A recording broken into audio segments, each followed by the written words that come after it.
اللهم صل وسلم وبارك على سيدنا محمد۔ بسم اللہ الرحمن الرحیم۔ آیات سکینہ کا ورد ایک مجرب عمل۔ خوف و خطر، غم، دل کی بے چینی اور ذہنی ٹینشن کا علاج۔ علامہ ابن قیم جوزی رحمۃ اللہ علیہ نے اپنی مشہور و معروف کتاب مدارج السالکین میں ذکر کیا ہے کہ اللہ تعالی نے سکینہ کو قرآن کریم میں 6 جگہ ذکر فرمایا ہے۔ نمبر 1، وقال لهم نبيهم إن آية ملكه أن يأتيكم التابوت فيه سكينة من ربكم۔ نمبر 2، ثم أنزل الله سكينته على رسوله وعلى المؤمنين۔ نمبر 3، إذ يقول لصاحبه لا تحزن إن الله معنا فأنزل الله سكينته عليه وأيده بجنود لم تروها۔ نمبر 4، هو الذي أنزل السكينة في قلوب المؤمنين ليزدادوا إيمانا مع إيمانهم ولله جنود السماوات والأرض وكان الله عليما حكيما۔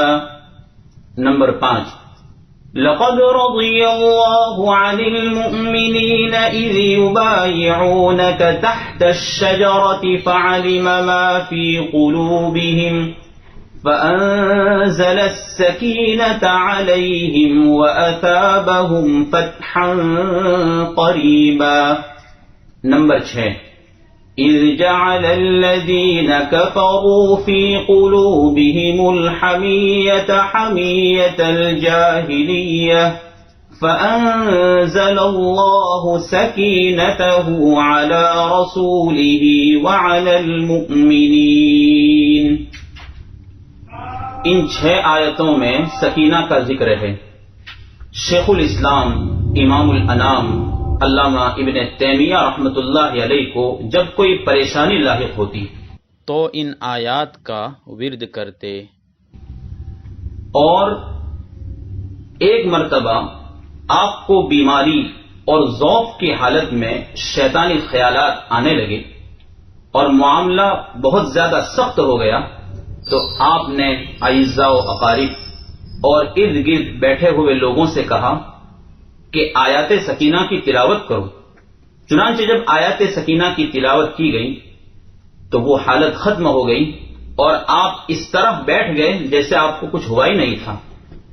علامہ ابن قیم رحمۃ اللہ علیہ فرماتے ہیں کہ میں نے خود دل کی بے چینی کے وقت ان آیات کا ورد کیا تو بے حد مؤثر پایا۔ بہرحال سکینہ دل کے سکون اور اطمینان کا نام ہے، ایسا سکون جو دل کی بے چینی اور خوف و خطر، ذہنی تناؤ اور ٹینشن کے وقت اللہ تعالیٰ بندے کے دل پر نازل کرتے ہیں۔ جب سکینہ نازل ہوتا ہے تو بے چینی ختم ہو جاتی ہے اور ایمان و یقین اور ثابت قدمی میں اضافہ ہوتا ہے۔ لہذا جو 6 آیتیں آپ کے سامنے ذکر کی گئیں، موجودہ حالات میں ان آیات کا ورد بہت ہی زیادہ مفید اور نافع ہے، لیکن ورد کے وقت یہ خیال رکھیں کہ یہ واجب یا سنت یا مستحب نہیں ہے، اور نہ ہی ان آیات کے ورد کا وہ درجہ ہے جو ادعیہ معصورہ کا ہے۔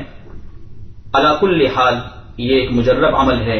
اللہ تعالی ہم سب کو اس پر عمل کی توفیق عطا فرمائے اور اپنے مخصوص بندوں کو اس پر عمل کے بعد جو فائدہ اللہ رب العزت نے پہنچایا ہے وہ ہمیں بھی پہنچائے۔ وآخر دعوانا ان الحمد للہ رب العالمین۔